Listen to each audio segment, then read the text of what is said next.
अविका मराठी शिकणं आता सोपं आणि मजेदार. पाठ क्रमांक 2. नव्या भारताचे नवे उड्डाण. चंद्रयान-3. नेहमीच्या रविवारपेक्षा हा रविवार वेगळा होता. नेहमीप्रमाणे सगळी मुलं गच्चीवर जमली. विषय एकच होता, तो म्हणजे चंद्रयान-3. प्रत्येकाला त्याविषयी खूप बोलायचे आणि ऐकायचेही होते. वेद. हुर्रे! वेद गच्चीवर पळत जाताना म्हणतो. संपूर्ण देशाचं लक्ष लागलेली भारताची अतिमहत्वाकांक्षी मोहीम चंद्रयान-3 यशस्वी झाली आहे. निनाद. हो ना दादा, मी सुद्धा कालच्या बातम्यांमध्ये ही बातमी पाहिली आहे. चंद्रयान-3 ही भारताची तिसरी चंद्रमोहीम आहे. चिन्मय. इस्रो. बुधवारी चंद्राच्या दक्षिण ध्रुवावर विक्रम लँडर आणि प्रज्ञान रोवर यांचे सॉफ्ट लँडिंग केलं आणि नवा इतिहास रचला. त्यामुळे भारताचे अंतराळ क्षेत्रात वाहवा आणि कौतुक केले जात आहे. शर्वरी. उत्सुकतेने. भारतीय वेळेनुसार संध्याकाळी 6:04 हे यान चंद्राच्या पृष्ठभागावर उतरले. चैतन्य. भारत हा चंद्राच्या दक्षिण ध्रुवावर सॉफ्ट लँडिंग करणारा जगातील पहिला देश ठरला आहे. मनसा. भारताने अत्यंत कमी खर्चात हे यश संपादन केले आहे. मनसा जमलेल्या सर्व मुलांमध्ये वयाने लहान मुलगी होती. तिच्या बोलण्याचे सर्वांनाच खूप कौतुक वाटले. वेद. वा मनू, तुलाही कोणी सांगितले? पण तू सांगितलेली ही माहिती एकदम बरोबर आहे. निनाद. चंद्रयान-3 दिनांक 14 जुलै 2023 रोजी आंध्र प्रदेशातील श्रीहरिकोटा येथील सतीश धवन अंतराळ केंद्रातून सोडण्यात आले होते. त्यानंतर हे यान काल म्हणजे 23 ऑगस्ट रोजी यशस्वीरित्या चंद्राच्या दक्षिण ध्रुवावर उतरवले गेले. हे दृश्य बघून तर मला वाटले की आपण मोठे होऊन असेच शास्त्रज्ञ बनावे. मनसा. अरे दादा, तू शास्त्रज्ञ बनणार हे खरं आहे, पण मला सांग ना, हे यान कोणी पाठवले? चिन्मय. अगं मनू, हे काही एका माणसाचे काम नसते. यात खूप जणांचा सहभाग असतो. प्रत्येक शास्त्रज्ञांची वेगवेगळी जबाबदारी असते. वेद. अगदी खरं आहे दादा तुझं. मी सांगतो यात कोणकोणते शास्त्रज्ञ प्रमुख पदावर काम करत होते. त्यात एस सोमनाथ, अध्यक्ष, एस उन्नाकृष्णन नायर, पी विरुमुथुवेल, रितू करिधल इतके महान शास्त्रज्ञ प्रमुख कामगिरी बजावत होते. शर्वरी. अरे वा, हे तर टीमवर्क म्हटले पाहिजे. मनसा. टीमवर्कने केलेले काम नेहमीच सक्सेस होतात असे माझे बाबा म्हणतात. सगळेजण हसतात. निनाद. या सर्व शास्त्रज्ञांनी चंद्रयान-3 अंतराळामध्ये पोहोचवण्यासाठी त्यात ऑर्बिटर, लँडर, रोवर यांचा समावेश केलेला आहे. चैतन्य. आता हे काय आहे, यांचे पण टीमवर्क आहे का? वेद. हो, जवळपास तसंच म्हणायला हरकत नाही. ऑर्बिटरचे काम चंद्राला प्रदक्षिणा घालणे व चंद्राच्या पृष्ठभागाची व वातावरणाची माहिती गोळा करणे हे असेल. लँडरचे काम दक्षिण ध्रुव प्रदेशात चंद्राच्या पृष्ठभागावर सॉफ्ट लँडिंग करणे हे असेल व रोवरचे काम चंद्राच्या आजूबाजूच्या परिसराचे रिसर्च करणे असणार आहे.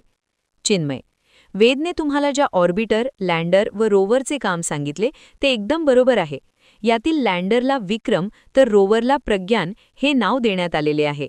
मनसा. त्यांना विक्रम व प्रज्ञान हीच नावे का दिली आहे बरं? निनाद.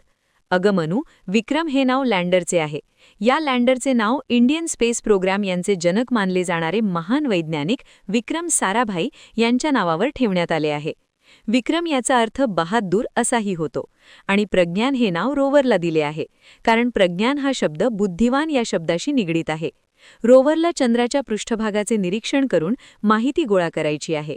यासाठी रोवर आपल्या बुद्धीचाच वापर करणार आहे. त्यामुळे याचे प्रज्ञान असे नाव ठेवण्यात आले आहे. शर्वरी. चंद्र आपल्यापासून किती दूर आहे?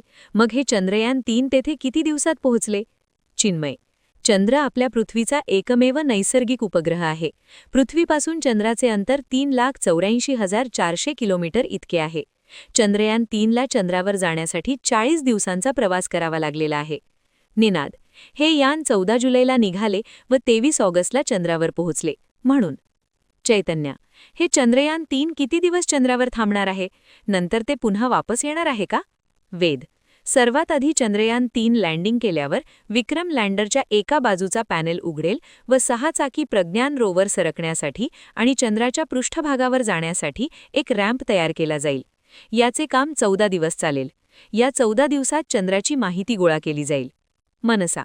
मग पुढे काय होईल? चिन्मय. 14 दिवसानंतर चंद्रावर रात्र असेल, जी 14 दिवस टिकेल. त्यामुळे अत्यंत थंड वातावरण तयार होईल आणि विक्रम आणि प्रज्ञान हे फक्त उन्हातच काम करू शकतात. त्यामुळे 14 दिवसानंतर ते निष्क्रिय होतील. निनाद: चंद्रयान 3चा नेमका उद्देश काय आहे? याचे ध्येय काय आहे? शर्वरी: याचा नेमका उद्देश म्हणजे सगळ्यात आधी चंद्राच्या पृष्ठभागावर सॉफ्ट लँडिंग करून दाखवणे, तसेच चंद्राच्या पृष्ठभाग व तेथील माहिती रोवरच्या मार्फत मिळवणे आणि चंद्राचे भूगर्भशास्त्र, खनिजशास्त्र व त्याचे बाह्यमंडल या सर्वांचा अभ्यास करणे त्याचे ध्येय आहे. वेद: शर्वरी, तू किती छान समजावले. चंद्रयान 3 ही भारतासाठी ऐतिहासिक घटना आहे. देशाच्या अंतराळ कार्यक्रमासाठी हा महत्त्वपूर्ण टप्पा आहे. निनाद: चंद्रयान 3च्या यशस्वी लँडिंगच्या सन्मानार्थ केंद्रीय मंत्रिमंडळाने 23 ऑगस्ट हा दिवस भारतात राष्ट्रीय अंतराळ दिवस म्हणून साजरा करण्यास मान्यता दिली आहे. वेद: चंद्रयान 3ची यशस्वी लँडिंग पाहिल्यावर संपूर्ण भारत जसा भावूक झाला, तसेच आपले आदरणीय पंतप्रधान श्री नरेंद्रजी मोदी देखील भावूक झाले. त्यांनी याबद्दल खूप सुंदर विचार मांडले. ते म्हणाले, चंद्रयान 3 हे चंद्रावर ज्या ठिकाणी उतरले त्या ठिकाणाला शिवशक्ती हे नाव देण्यात यावे, तर 2019 साली अपयशी ठरलेल्या चंद्रयान 2च्या ज्या ठिकाणी पाऊलखुणा आहे ते ठिकाण यापुढे तिरंगा पॉइंट म्हणून संबोधण्यात यावे, असे त्यांनी आपल्या भाषणात म्हटले आहे. देशाला इतक्या उंचीवर घेऊन गेलात हे काही साधारण यश नाही. हा अंतराळात घुमत असलेल्या भारताच्या सामर्थ्याचा शंखनाद आहे. मनसा: मोदीजी असेही म्हणाले, चंदा मामा टूर के. मनसा आनंदाने उड्या मारत म्हणत होती. दुपारी जमलेली मुलं चर्चेत इतकी रंगली की संध्याकाळचा अंधार पसरत जात आहे हेही त्यांच्या लक्षात आले नाही. बाबा: मनू, ए मनू, खाली ये, संध्याकाळ झाली आहे. सर्व मुले आपापल्या घरी जातात.